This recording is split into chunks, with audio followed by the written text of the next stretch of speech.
Welcome to this week's edition of My Big Break Almost podcast. We're happy to be here. Here in quarantine. We're going crazy. We need someone to talk to.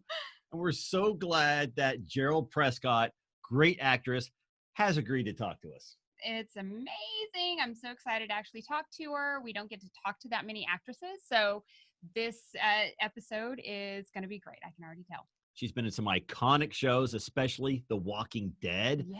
We're going to have some great questions, and I'm sure some even better answers coming up right after this.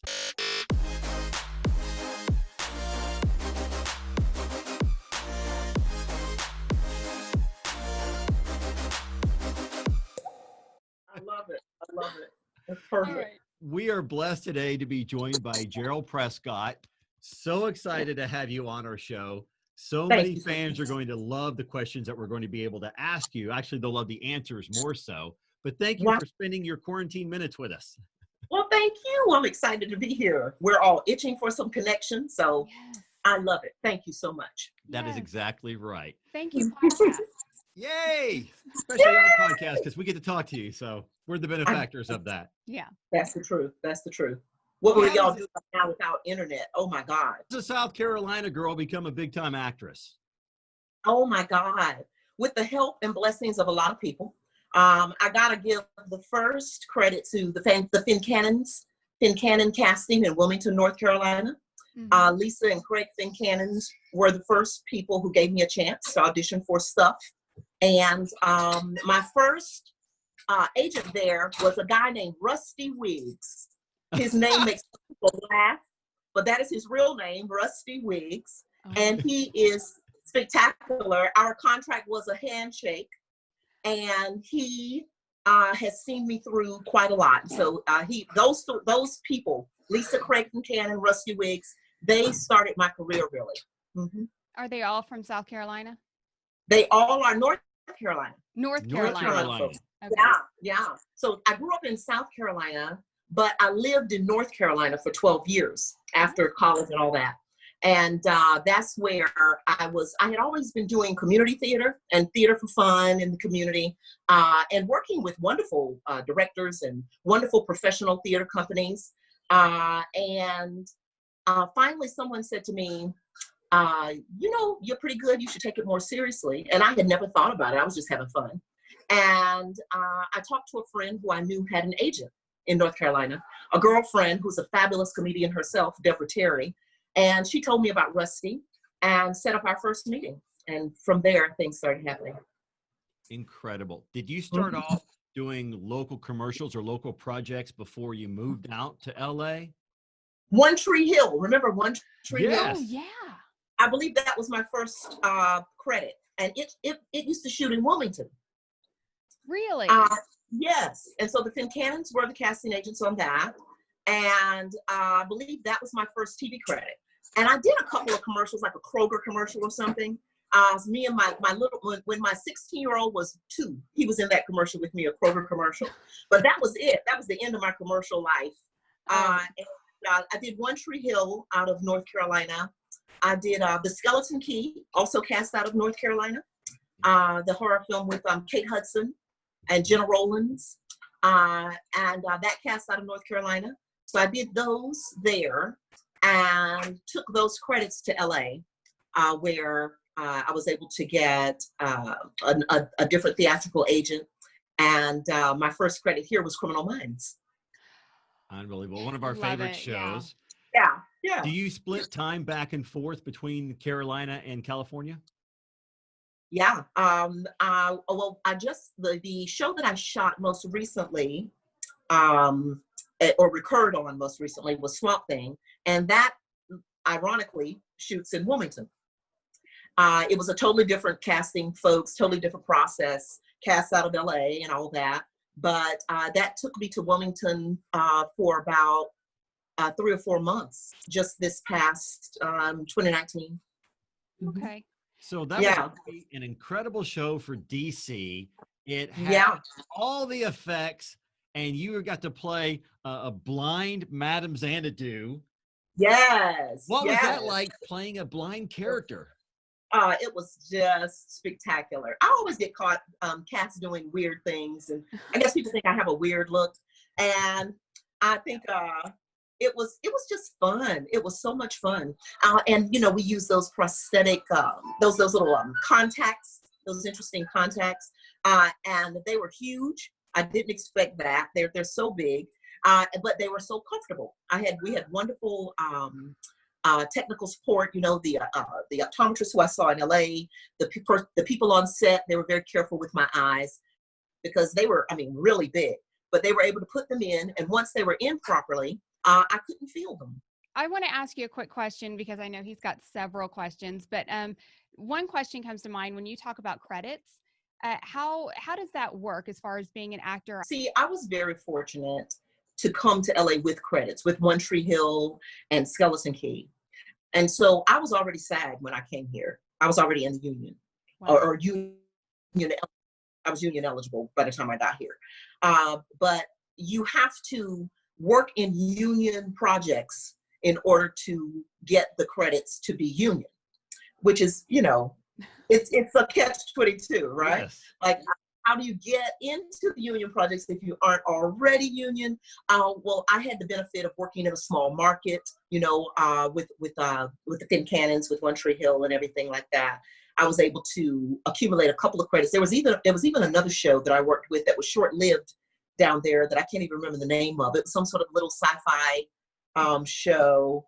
And I might even occasionally get like a $2 residual on it every now and then, but I don't even remember the name of it. But I did that too. And so I had a couple of credits coming here, and it is hard because you're not supposed to get credits if you don't have SAG eligible credits unless you have lines. That's the thing. So if you're an extra, you're not really accumulating the kind of credits that, you know, lead to union membership. But movie and TV credits work similarly, and you could be a co-star or a guest star or supporting role in any of those, and all those credits count. Yeah. Man. Even if you have one line, you can call yourself a co-star. That's what I was freaked out about because I thought, oh, I'm a one line, but they're calling me a co-star. Wow. It counts. It counts. And there are small co-star roles and big co-star roles. So yeah, it's a murky kind of process, but I would say don't worry about it. Just show up, do your best. If you're, you know, blessed, if the miracle comes together and you get the role, you know, Like it's you. fabulous. Yeah. I consider them all to be miracles. If it's one line or 50 lines, it's a miracle. So does that determine a residual check if it's one line versus 50 lines? Yeah. Good question. Really? Yeah. You know what? It's weird because like Criminal Minds, which I worked on almost 10 years ago, that show pays like crazy because they're in constant syndication. You know, it's just ridiculous, right? And I watch it all Yes. the time. yeah, exactly. I do too. I watch it sometimes too. And I probably was on screen maybe 5 minutes, but I get paid more on that sometimes than I do on something I've done a guest star on. So it's just, who knows how it all works. Swamp Thing, Ian Ziering, did he promise to get you in one of the many Sharknado movies since he was also in that show? He should have made a promise to me, absolutely, but no, he did not. But I'd accept it now, even. I love Ian. He's fabulous. He's such a sweetheart. And I was happy to see their little reboot on the Beverly Hills. Yes. That looks so much fun. Yeah. So what was it like with Swamp Thing being such a new show and an exciting show and a big cornerstone of DC, and then they cancel it because of being over budget? Is that right? No one knows why it was canceled. I've heard the over budget rumor, the rumor that North Carolina folks expected one level of production costs versus what the LA folks thought, and there was, you know, a miscommunication about all that. I've heard that. I've also heard that is completely fabricated. So I don't know what happened. And from my understanding, some of the producers don't even know what happened. So I don't even know how to speculate on it. I know there was a turnover at Warner Brothers with regard to folks in power there, and maybe somebody was just not on board with it. I'm not sure. But Yeah. yeah, it was very disappointing for all of us Mm. because we were having such a good time and the scripts were wonderful. But lately, I was working in Vancouver and noticed that the TV show in Canada, the TV channel called Showcase, I believe it is, that they're running Swamp Thing. So that was fun to see. And who knows, maybe someone else will pick us up. Who knows? I I don't know. actually was a tour guide at Universal Studios back in the early 90s, around 1990, and they actually did a Swamp Thing show out of Universal Studios in Orlando for about a year or two before they closed that one down. So I was excited to see it brought back to life again, only to be taken away. Maybe there's a Swamp Thing curse or something, like something about Maybe. something about that Swamp Thing. It just can never fully, you know, keep going or whatever. I don't know. I don't know what's up with that. That's right. Well, you were in another show that just a few people may have seen, The Yes. Walking Dead. Oh. How many Oh, times do you yes. get talked about that every week? Does someone approach you about The Walking Dead? Fairly often, yes, and I'm very grateful for that. I love that because wow, it's been forever, right? Almost 10 years now, That's unbelievable. and yeah, and I did the first year, and then I did an episode in the third year. But we also do the fan conventions, and that also keeps all the characters somewhat alive. So I've gotten a chance to meet thousands of fans and give all kinds of autographs and interviews, and so that's been fun. And I love the love for Jackie. I love that. Frank Darabont, I think, is a genius. It's sad that he's in constant litigation right now with AMC, unfortunately. But I had a wonderful experience with him. Was very grateful for him. I understand that it was his eyes on my audition that got me the job. And so it was all wonderful for me. Continues to be wonderful. Oh, that's great. That's Yeah. good for you. I mean, yeah, to get that role. How long did it take you? Or did they To just get, say, yeah, to get the role? you know, it was the first role that I booked off tape. Actually, I was asked to submit a tape. I was already living in LA at the time, and I had worked a few jobs here. And the Fincannons, again from Wilmington, called to see if I could submit a taped audition, and he booked me off tape. How Wow. exciting. I didn't even meet him in person until the like 2 days before we shot. When I got to Atlanta, we did a read through 2 days before we started shooting, and that's where I met Frank. How flattering was that? Yeah, he was just wonderful. It was just, again, a miracle, because you know how it is, and we talk about it all the time. Whenever a casting call goes out, especially these days with the computers, the agents send in thousands of people. And then how many people make it to the office or on tape to audition? It's like usually under 30 people. And then, the callback, if there is one, and then finally someone. So yeah, it was really quite the miracle, because I'm sure they saw a lot of people in the office and everything. How did you find out you got the role? Oh, I remember I had my boys who were young then. They were like 6 and 4, because now they're 16 and 14. And we were in the car. It was a Saturday afternoon. We were going to the movies to see some superhero thing, because that's all they ever wanted to see. And we were going to see a superhero. And Rusty Wiggs called me, and he goes, "Jeryl, guess what? Frank Darabont wants you for The Walking Dead." And I screamed really loud in the car, and my kids were like, "Oh, what's wrong? What happened?" And yeah, it was just great. Yeah. And actually, when I first heard from Rusty, he thought it was 1 episode. And when I got to set, we thought it was 2 episodes. And then it turned into the whole season. So yeah. So it was just really a great ride. Dang. Unbelievable. That is unbelievable. I'm so jealous. Yeah. But I never dabbled in acting, so. Now, I could have been a good zombie. I am pale already naturally. I would have been amazing for that show. You have to do it. All this apocalyptic stuff now on TV. There's so much apocalyptic stuff, everywhere. On everywhere. Yes. Now, I heard that you had gotten a scar at one point playing tennis and they decided to use that. Is that right? That's true. That's true. I got hit in the head with a racket. And my whole, I mean, I thought I was going to need stitches or something. It was, I like maybe 2 stitches because it was gaping. And they were like, whatever, threw some dirt on it. We kept going. Yeah, kind of thing.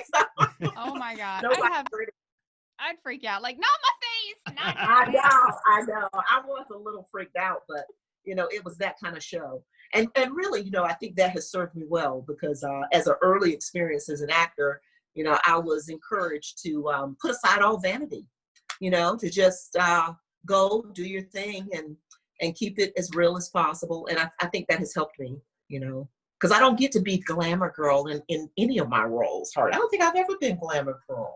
Really?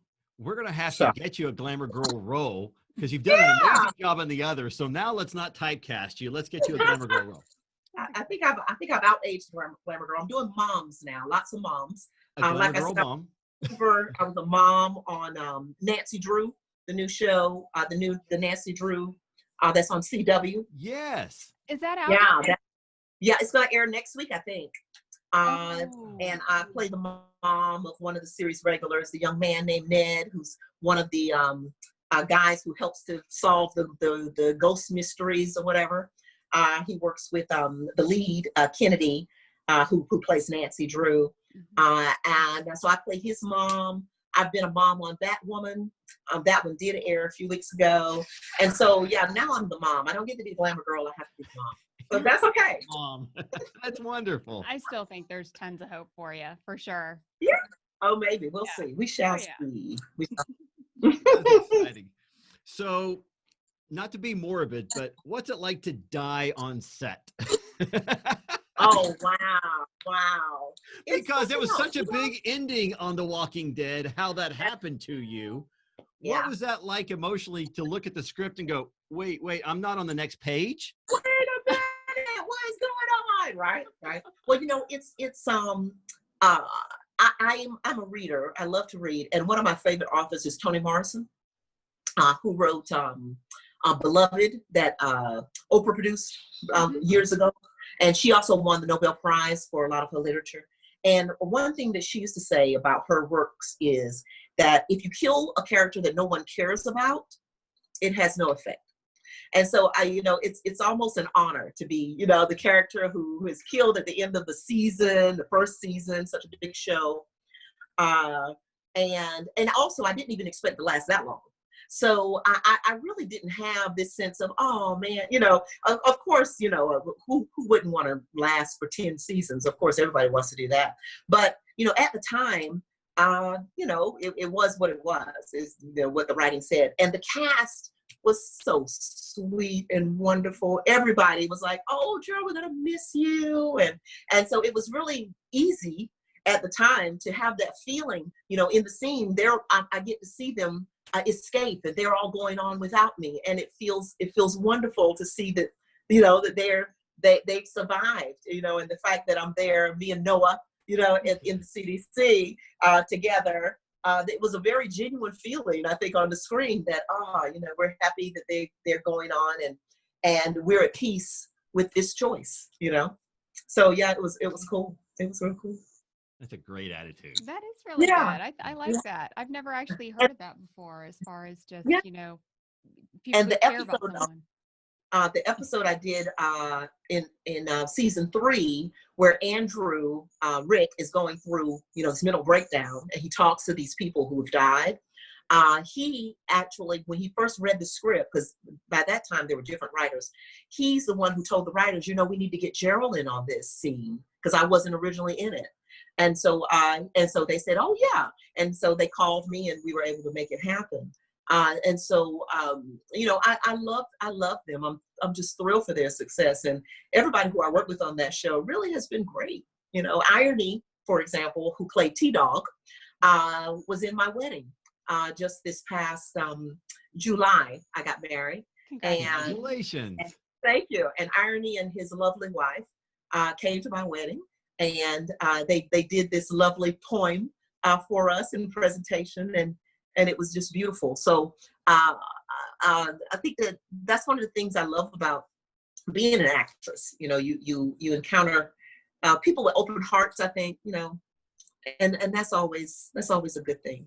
Yeah. Yeah, we've been fortunate to actually talk to quite a bit of actors and actresses that are that very. I mean, they're very real people. I'm obviously we're all real people, but as far as just not being so big-headed about just talking to still the regulars that aren't actors and actresses, so it actually is that way.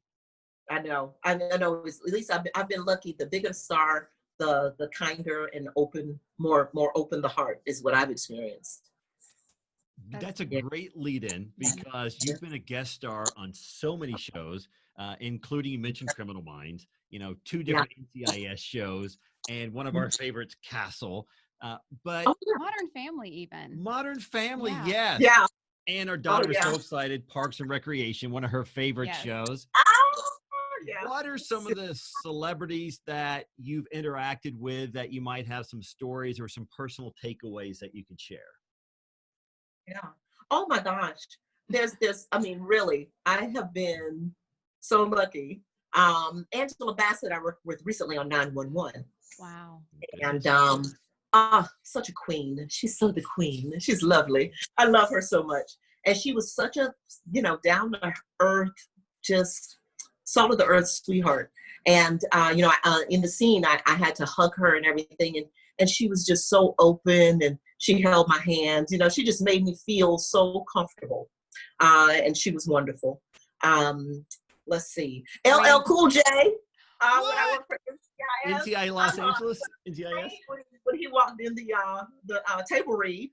But he was a sweetheart. He came over to me, and he was such a sweetie. I know, he's such a sweetheart. Yeah, so he was great.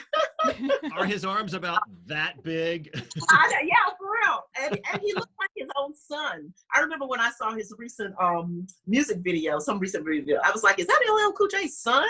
They were like, no, that's LL Cool J. That man is not aged. Yeah, he looks amazing. Neither has Angela Bassett. I mean, Waiting to Exhale is one of my favorite movies, because I just love her in Waiting to Exhale. Doesn't she look amazing? Oh, she looks I wanted to the next day, burn whoever I was dating, just burn their car and oh my God. Thank goodness it wasn't me at the time. Just for the theatrics. Yeah. They're gorgeous. Oh my God. When you were on NCIS. Yeah. I had heard, we had a guest star on our show who had been on that show, and he talked about how professional and efficient that show was ran because of Mark Harmon. What was your experience like? It was like clockwork. It was a short work day. They knew exactly what they wanted to do. We marched right on through, and again, Mark, he came right over to me when he got to set, and welcomed me. He was a total sweetheart. And those people, they know what they're doing. They've been doing it for a while, and they do it beautifully. It was very well done, and I was even really impressed with the Nancy Drew crew. They were fabulous, and then they were working. They did it like clockwork as well. It was just great. So yeah, it's always nice when you work on a show that runs very smoothly. Because of course we're always up for long days. Like Walking Dead, we would have 14, 16 hours days all the time. Uh-oh. Wow. Sorry. That's You're okay. good. You're good. Do we have to deposit another quarter in the meter? Yeah, a little call came through or something. So yeah. But 14, 16-hour days, very typical in the business. And so it's nice when you go in for a show and it's like 8 hours, that's banker's hours. You're like, great, wonderful. Yeah. All done. I bet. Well, I'm curious on who have you not worked with that you're just dying to work with? Oh, wow. Great question. There's probably a lot. A long list is what that would be. But Viola, I haven't worked with Viola Davis. We were just talking about her the other day. Yeah. Love her. Yeah, she's fabulous. She was a producer on something that I did. What would you call it? It was just on the internet. But so I know she has seen me before, and I've met her before. I met her one time after a theatrical event that we went to, and Bryan Cranston. I met him too at an Emmy event, and had a moment to talk to him. And it's so funny because when the whole Breaking Bad thing was happening, I wasn't with it. I watched the whole thing, binge watched the whole thing a few years after it was big. And then I met him and I was like, I am so late to the party, but you are amazing. You know, and he was so sweet, you know, and so, yeah, I would love to work with him, of course. And who else is just amazing? Everybody. I had the distinct pleasure of doing a very small role on Ava DuVernay's new show called Cherish the Day, that's on OWN network. And Ava DuVernay, you know, she did When They See Us, the story about the Central Park Five that was on Netflix and got so much attention. And she's also she's an amazing young woman. But I met her in an airport and talked to her briefly, and she made sure that my agent sent me to audition for her show, Cherish the Day. And so I did this wonderful little role on that, but I would love to work with her more. She's amazing. Yeah, that's probably my short list. That's great. You mentioned the Emmys. What is it like going to award shows when you're a celebrity in your own right, yet you also see other celebrities that maybe you've admired on film? Yeah. Oh, it's fabulous. It's humbling, and it's a lot of hard work. See, people don't, okay, it looks lovely. It's all glamorous. It is so much work. You're exhausted by the end of the day. You're just so tired because you have all the build up to it, you know, finding the dress, you know, Lindy, you know how that is. Oh, yeah. My daughter's a senior, by the way, so. Oh, my God. Yeah, and this is happening. It's going to be exhausting. It's going to be a lot. It's going to be a lot. Sweat and tears go into that. Exactly. You got to find the right stuff. You got to get the hair, get the makeup, everything, the shoes, the jewelry. We borrowed but diamonds, you know, so we had to have all that stuff. We had all kind of stuff going on. A lot of borrowed stuff, you know, everything's got to go back on Monday morning. And so everything we got, I mean, it's just amazing because I did do the Golden Globes that first year when Walking Dead was nominated. And I met Halle Berry there. And yeah, we talked for a long time in the hallway, and she was a sweetheart. Oh, and girl, I met Idris Elba there. And he said I was beautiful. And I had to go to the bathroom and compose myself. He was lovely. He was lovely. And he is. Oh, yeah, he is. Didn't he make the sexiest man alive? Right? Yeah, I came in second that year. Yeah, I know. Yeah. So yeah, it's really humbling, and it's like being a kid in a candy store. So much fun. And the Emmy events, the parties are even more fun than the actual ceremony because everybody's a little more relaxed, you know. And there's alcohol. Exactly. Lots of it. There's flowing, yes, alcohol and Ubers at the ready, thank God, these days. And so lots of Ubers and Lyfts and alcohol, and that's always fun. And so yeah, it's still fun. It never gets old. But it is exhausting. And the shoes, oh my God, the heels. I'm about to outlive my ability to wear those high heels all night. Maybe so just do kitten heels. Exactly. Yeah. I need comfortable shoes. Man, how many of you went to as far as events? Oh, I've been to quite a lot of events. Yeah, I went to the Golden Globes. I've only been to one big, you know, like the actual day kind of thing. But I've been to a lot of Oscar parties, a lot of Emmy parties and Globe parties and all that kind of stuff. Yeah. Do you get a +1? Oh yeah, usually. Yes. And so your kids? You gotta let me know. You gotta let me know. I feel like I'm watching two friends talking. You're letting me eavesdrop as the guy. You can hang out because you know the men get tired. They just want to go home after they get drunk. Yeah. Oh, And the yeah. women want to keep hanging out. We want to hang out. So now you gotta And talk, especially now. Yes, yes. I don't know Yes. what they're gonna do about all that now, you know. I have no idea, you know, the world has changed. It And has. so yeah, yeah, I'm grateful to have had the experiences of that I've had, but I know it's all going to be different.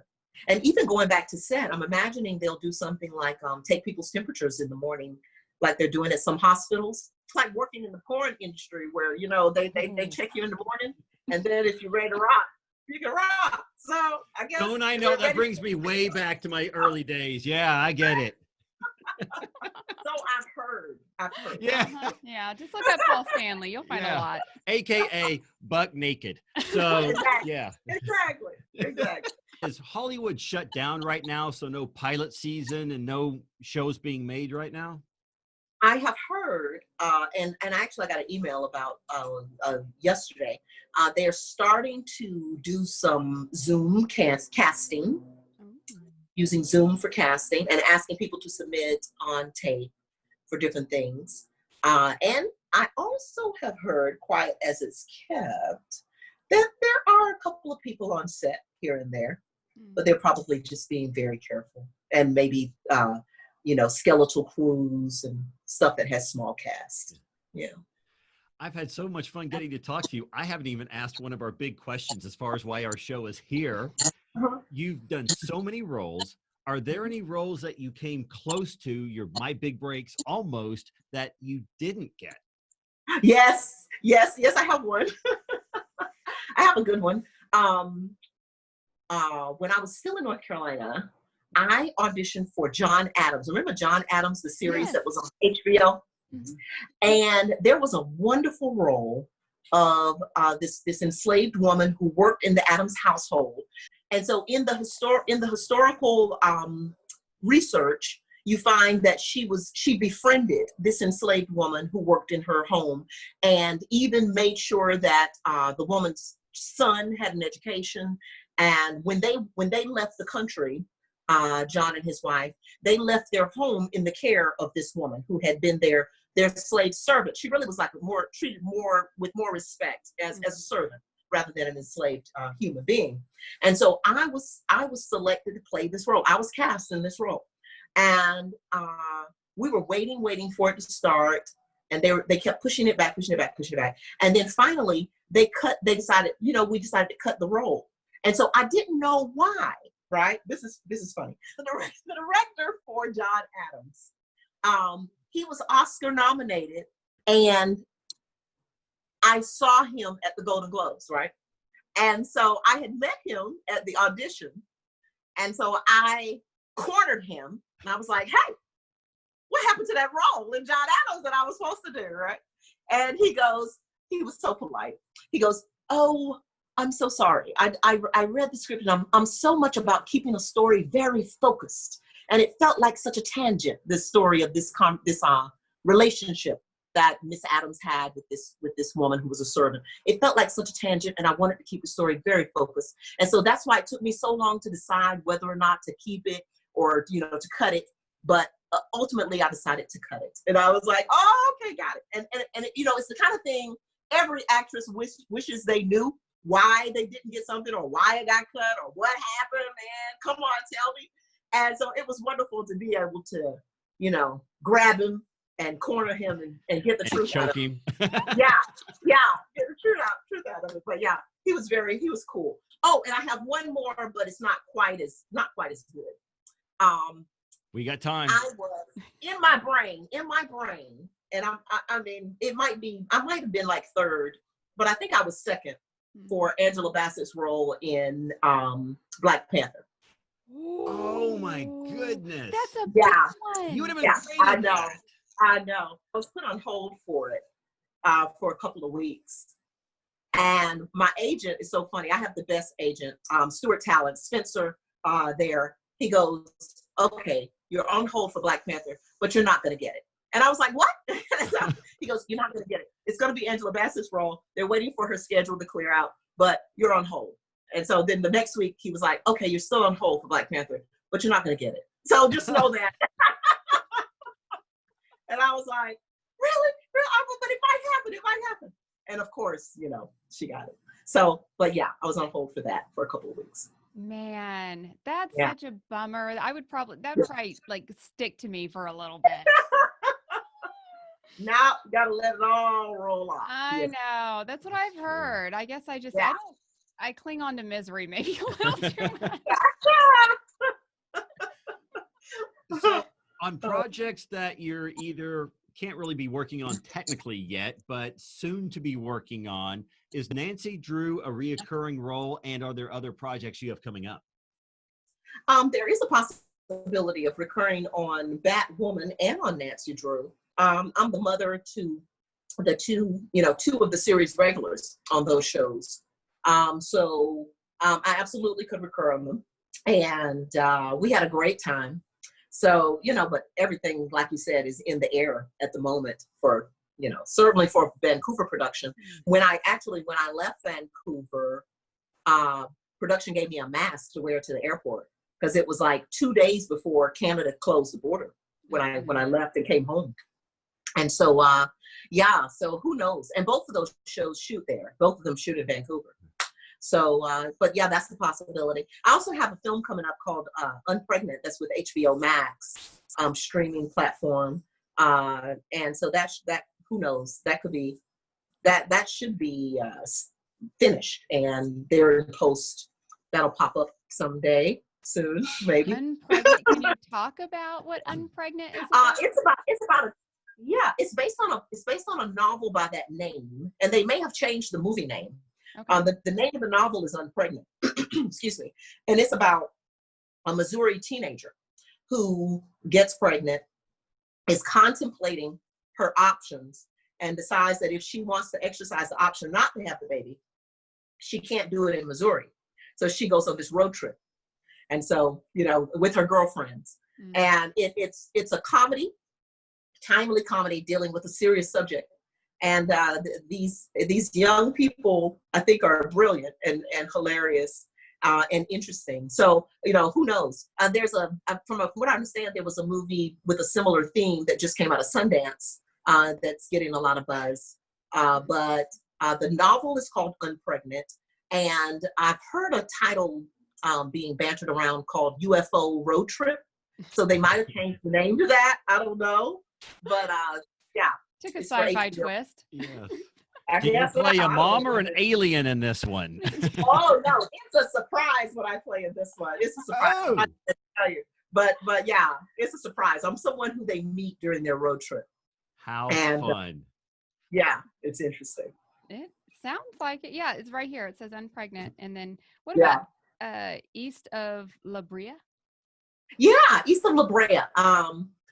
It is sort of a LA set story about young people, you know, trying to find their way. And I'm a mom in there, you know, mom of a young lady who is, you know, getting her first job and trying to claim her independence from her mom and stuff like that. Yeah.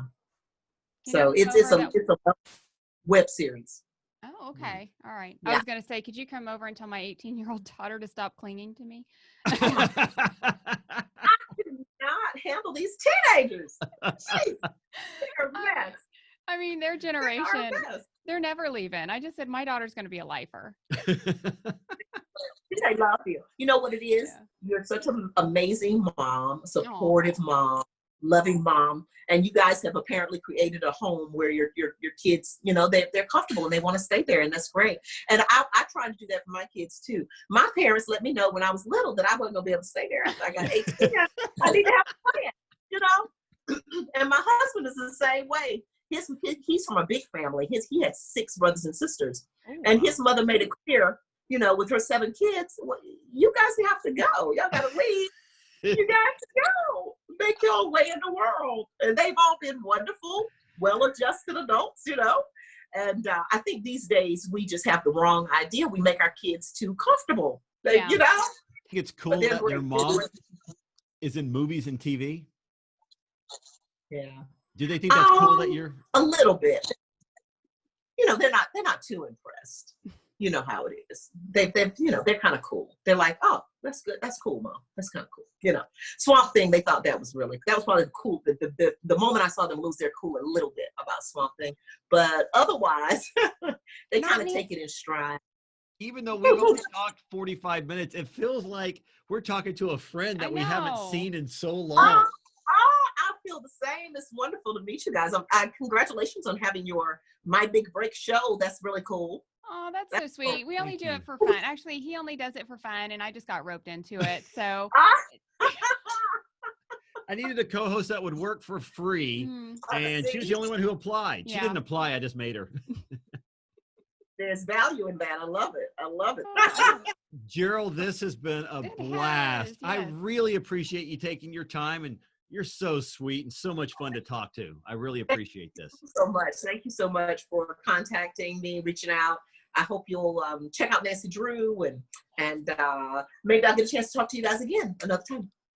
That would be fascinating. Cannot wait. We'll do Jeryl 2.0 or Jeryl the sequel.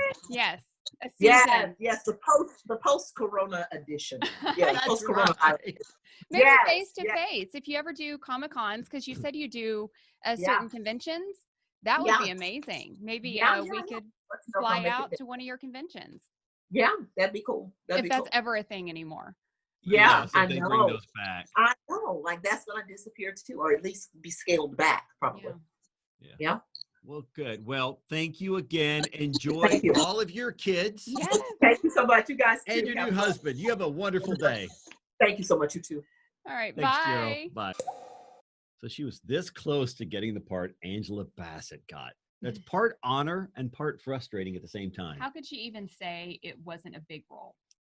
Yeah, Angela Bassett's not going to take a small role. Black Panther. That would be awesome. Yeah. She would have been incredible for that too. She has the look. She has been incredible in everything she's been in. I love, even though I haven't seen everything she's been in, you can just tell by her personality, she is fabulous. I love this lady. Fabulous.